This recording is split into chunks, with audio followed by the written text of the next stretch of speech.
আমি শেখ হাসিনাকে বলতে চাই, আপনি ইসরায়েলের বিপক্ষে একটা সৈন্যবাহিনী গঠন করুন। আপনি লিস্টি করুন যে বাংলাদেশ থেকে কত যোদ্ধারা ফিলিস্তিনের পক্ষে ইসরায়েলের বিপক্ষে যুদ্ধ করতে চায়। আপনি লিস্টি করুন, দেখবেন ইনশাআল্লাহ বাংলাদেশের হাজারো লক্ষ কোটি জনগণ মানবতাবাদী, শুধু মুসলমান না, যারা মানুষের পক্ষে, মানবতার পক্ষে, তারা ওই হিংস্র জালেম ইসরায়েলের বিপক্ষে অস্ত্র ধারণ করবে, ওদের বিরুদ্ধে লড়াই করবে, যুদ্ধ করবে, ওই দেশ থেকে তাদেরকে উৎখাত করবে ইনশাআল্লাহ। ইসরায়েলি পণ্য বয়কট নয়, বাংলাদেশে ইসরায়েলি কোনো পণ্য ঢুকতে দেওয়া হবে না। ইসরায়েলের কোনো পণ্য বাংলাদেশে চলতে দেওয়া হবে না। আইন করুন। ঈদের সময়, রমজানের সময় ইসরায়েল বিমান আমাদের বাংলাদেশের এয়ারপোর্টে নামলো কিভাবে? এর জবাব বাংলাদেশের জনগণ চায়, গোটা দুনিয়ার মানবতাবাদী মানুষ চায়। আপনার অনুমতি ব্যতীত এই ভূখণ্ডে নামলো কিভাবে? তলে তলে সবকিছু হয়ে গেছে। আজকে বাংলাদেশ থেকে ইসলাম মুসলমানকে উৎখাত করার ষড়যন্ত্র চলতেছে। আজকে ভূখণ্ডকে বিক্রি করার ষড়যন্ত্র চলতেছে।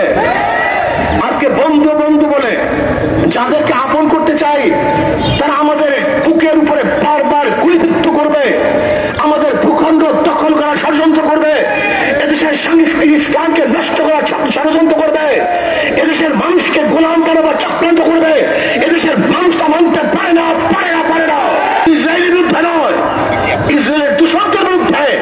সেই ভারত ইসরায়েলের পক্ষে নিয়েছে, ইসরায়েলের পক্ষে কথা বলেছে, ইসরায়েলের পক্ষে তারা দাবি তুলেছে, সে ভারতকেও বাংলাদেশের মানুষ বয়কট করে তাকে আপন করতে পারে না। ভারত ইসরায়েলের পক্ষে, সে আপনার বন্ধু হয় কিভাবে? আজকে সরকারের দাবি জানাই, আপনাকে লিস্টি করতে হবে বাংলাদেশ থেকে কত যোদ্ধা ফিলিস্তিনের পক্ষে ইসরায়েলের বিপক্ষে অস্ত্র ধারণ করবে। সেই যুদ্ধ থেকে লিস্টি করে আপনার খরচে তেল পাঠিয়ে দেন। আমরা যুদ্ধ করতে চাই, আমরা হটাতে চাই, গোটা দুনিয়াকে দাঁড়াতে চাই। যদি আপনি লিস্টি করেন তাহলে আমি মনে করব আপনি ফিলিস্তিনের পক্ষে, ইসরায়েলের বিপক্ষে। বাংলাদেশ থেকে বিভ্রমে গোটা দুনিয়ার মধ্যে সৈন্য যায়, আপনার ফিলিস্তিনের পক্ষে সৈন্য পাঠান। এদেশের জনগণ আপনার পক্ষে থাকবে, এদেশের জনগণ আপনাকে ধন্যবাদ জ্ঞাপন করবে, আপনার কথা মনে রাখবে। আপনি পদক্ষেপ গ্রহণ করুন যে বাংলাদেশে এত প্লাটুন সৈন্য আগামী অমুক তারিখ ফিলিস্তিনের পক্ষে দখলদার ওই সালেম খুনি ইসরায়েলের বিপক্ষে তারা যুদ্ধের জন্য রওনা করবে। গোটা দুনিয়ায় আপনার ইতিহাস হয়ে থাকবে।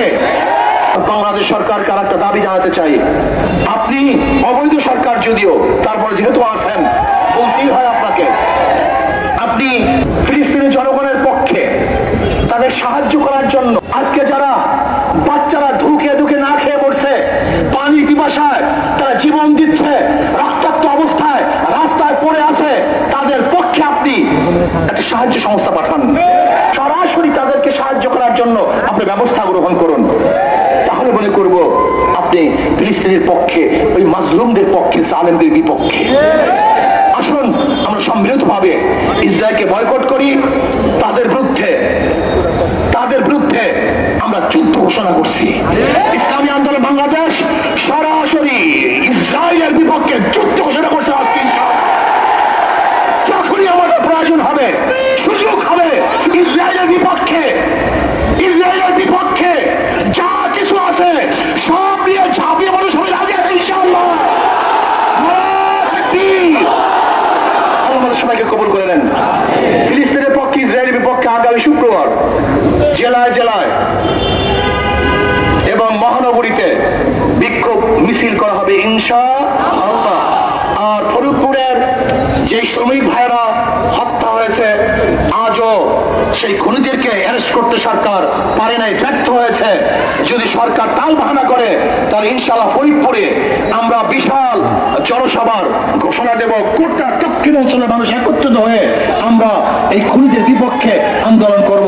আল্লাহ আমাকে এবং আমাদের সবাইকে মাজলুমের পক্ষে থাকার তৌফিক দান করেন।